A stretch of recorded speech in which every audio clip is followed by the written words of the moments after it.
Hi there, Craig from Get Out There Magazine here. Hopefully you've already seen our full coverage of the Road to Hope Hamilton Marathon Weekend, but here's a special bonus video for you. On Saturday night, I attended the pasta dinner where Reid Coolsaet was the special guest speaker. He told the audience of his journey to the 2012 Olympic Marathon, and he had us laughing at many points along the way. I hope you enjoy Reid's speech as much as I did. Here you go. I don't think I could talk about the Olympic Marathon if I didn't talk first about how I got involved with marathons. And we're going to rewind to 2008, the last Olympic year, and I was primed to make the Olympics in both the 5K and the 10K. I had B standards from 2007. Training had gone better than ever, and then unfortunately I fell on some ice, slipped a disc in my back, and I was injured for the whole track season. Never got to run a race and even try out for the 2008 Olympic team. So that started this fire in my stomach, and the motivation really began for the quest for 2012. And I knew eventually I would make my transition to the marathon. I didn't really know when, but it was always kind of in the back of my head ever since the days at Westdale when I knew my strength was in the longer distances. Fast forward to the end of 2008 when I started to run again. I wasn't injured, getting over the injuries, started to feel good. I ran, my first race back was Run for the Code 25K. I'm sure a few people here know this race. Lots of fun, just in the trails and whatnot. And from then, the running started picking up, started doing some good workouts. And this guy, Josephat, who I'm sure some people know here, he's won the Hamilton Marathon before. He was going to do the Hamilton Marathon, and I decided to rabbit him. So the very first time I lined up on a marathon start line was the Road to Hope Marathon at the end of 2008. So there I was. I had no ambitions of finishing that day, but still going out at 3:12 per K and helping Josephat through the first half of the race gave me my first real taste of a marathon. And that's what really set the seed in my head that I really liked this event and I could excel at it. I wish I could say the story goes a bit better, but less than a week later I broke my foot and I was out for another 3 months. But the feeling that to do a marathon was still there, and in 2009 I ended up running my first marathon in Ottawa, and I needed to run under 2:18 to make the World Championships. It was kind of a short notice thing, but I ran 2:17 and subsequently made the World Championship team and finished 25th. Fast forward one more year, 2010, that's when the 2012 Olympic window opened up for me. And it opened up September 1st, and at the end of September, I ran 2:11:23, and pretty much booked my ticket for London. So I was one of the very first athletes in Canada to qualify for the Olympics. Fast forward another year, 2011, I solidified my spot on the team with the 2:10:55, and at that point, I knew I was on the team for sure. Eric Gillis, my training partner, also made the team.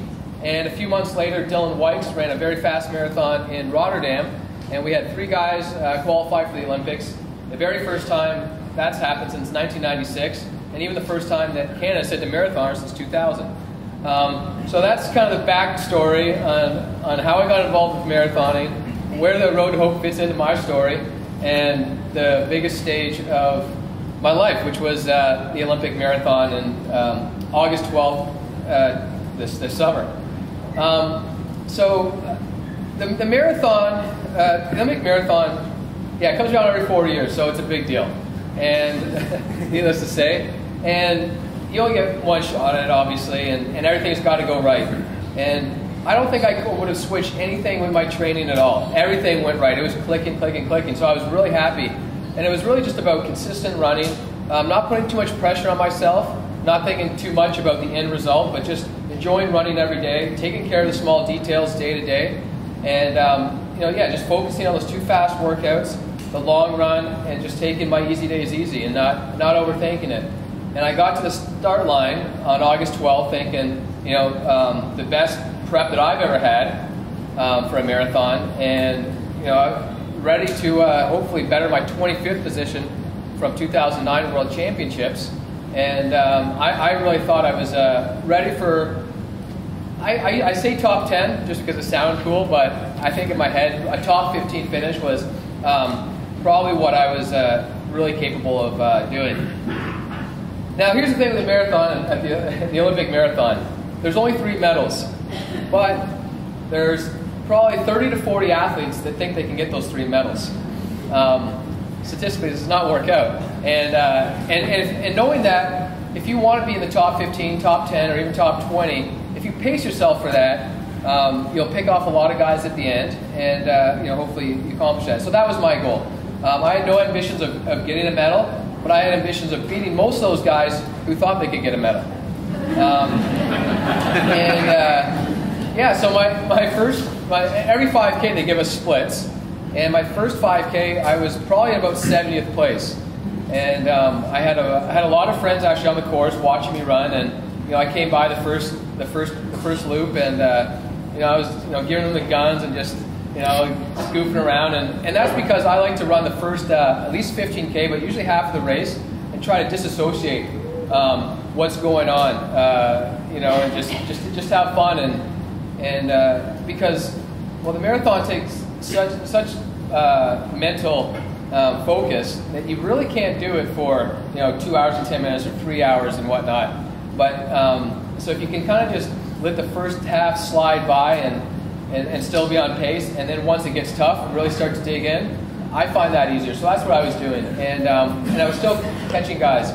I don't know the exact stats, but yeah, 10K probably around 60th, 15K 50th. I was kind of picking off spots every 5K and moving up as the race progressed. And I went through halfway in 66 low, and that is about where I wanted to be given the conditions, which were really hot. It's 25 degrees, and it was also a very challenging course. I don't know if anybody saw the course map, but it was 3 loops of London, and it looked like somebody had gone to the pub and drank a bunch of pints and tried to draw a circle, and just looked like a squiggly line. And we looked at this course. We didn't know why they would ever pick such a course, but really it was the organizers trying to figure out how to run by every cool little street and building, and St. Paul's Cathedral and the London Eye, and get to every little nook and cranny in London, and the spectators could see it. So it was great for that. It wasn't awesome for us, and it was a challenging course. So everything was a bit slower. Just to put in perspective, the last time I ran a marathon, I went out 64 minutes flat for my first half. So this time I was slowing down over 2 minutes, and it was exactly what I wanted, moving up. My problem was I wasn't taking enough fluids, and I thought I could get away with it, and I almost did. 25K went well, 35K was clicking along, but 35K I kind of knew I was in trouble. And as much trouble as I was in, because my 5K split from 35 to 40 was 17:13, which was almost 2 minutes slower than most of my other splits at the beginning of the race, but I still passed 6 guys. So as much as I was struggling, I was still relatively doing well and picking off guys, but that momentum pretty much stopped around 39K, and that's where the wheels fell off, and I really had a choice there. I guess you have the choice always to drop out, but you don't really if it's the Olympics, and if you set your goal to finishing. So it was kind of I had to really change my mentality of trying to pick off guys, and my goal at that point was just to finish. And as guys were coming by, I was hoping less and less would come by me, and I saw my teammate Eric Gillis, and I'm not sure if anybody remembers Eric's singlet, but his singlet had broken off, and he looked like Tarzan on one thing.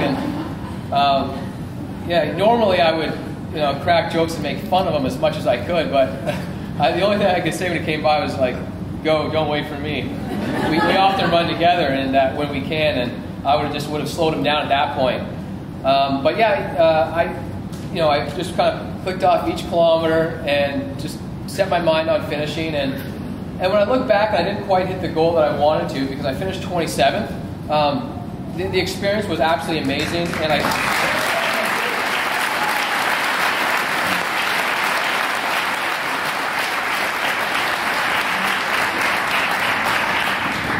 didn't quite do what I wanted to do, but I have no regrets. The preparation went well, and when the going got tough, I put it down and did all I could do. So there's nothing more I could have asked. And all those thoughts of, yeah, you should drop out, it might feel better and all that stuff, and you know, I overcame that, and I'm sure people tomorrow will have those same demons in their head, telling them how, you know, it'd be nicer to slow down and whatnot. But you know, I'm just happy that I was able to push on as much as I did, and also you know, for Canadians to finish 20th, 22nd, and 27th showed that you know, we really put ourselves in the map in marathon running in general.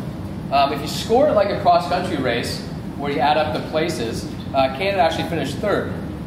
There's no medals for this, unfortunately. But yeah, Kenya won. Surprise, surprise, Kenya. It was a really hot day, so Brazil was 2nd.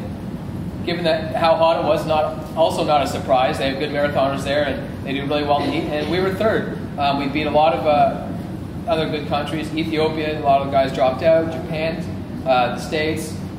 So we did really well for ourselves, and I was really happy that if I was going to suffer, that even though I like to beat Eric and Dylan, you know, they had great races, and it was just great to have us all come in and and be happy with our finish. Now the silver lining too, from not being able to push my legs as hard as I could because of the weather, was that right now I'm in pretty good shape, whereas Eric and Dylan are they're struggling still. So at the time, I probably would have traded a few places to be more beat up, but right now I'm pretty happy clicking along the training and looking forward to races. One question I get asked a lot is when's my next marathon, and that's going to be in April. I don't know which one yet. I want to run fast, so looking for a fast course. So you can probably figure out there's only a few out there. The other question I get asked a lot is Rio 2016 in the cards, and I would love to say yes, but it's 4 years from now, and you never know what's going to happen in the life of a marathoner from year to year. I know right now I'm motivated for it, and looking at the stats, half the guys in the top 12 at the Olympics are older than myself, and 3 of those guys are more than 4 years older than myself, so it's very much a possibility. I still feel young, and I'm very motivated. And the other thing that makes 2016 seem not that far away is that 2015 Pan Am Games are going to be, you know, in this area. And you know, you think, well, if I can get to 2015, you know, what's one more year, right? So easier said than done, but I'm really looking forward to the next few years of, you know, hitting these marathons and chasing these fast times. And yes, the 2:10:09 is still looming over probably 4 or 5 of our heads and beckoning, you know, when will it be broken rather than if. I really think it's in the cards for us. We just need you know, the same kind of prep that, you know, Dylan's had it, I've had it, Eric, and maybe even Simon. We've had great preparations, but we just haven't clicked it with the weather and whatnot, or the right course on the right day. And so hopefully next time I'm addressing everybody here, I can say I'm a 2:09 marathoner or a sub 2:10. That's the biggest goal right now, and yeah, hopefully next April I can say that. Anyways, I think I just want to wish everybody good luck tomorrow who's racing. You guys got a great day. I did the 10K today, and found the weather was absolutely perfect. Sounds like you guys are getting the same weather tomorrow. At 39K, if you have these demons, just know that if you finish, you're going to be happier. I'm happier. I'm happy that I did finish, even though there's a lot of me were saying get off the course at that point. So yeah, to kind of skew the disappointment of not doing quite as well. You know, the feelings that I got, the positive feelings I got from finishing the race, overtake all the disappointment, and it was a great experience. And thank you all for listening, and best of luck tomorrow.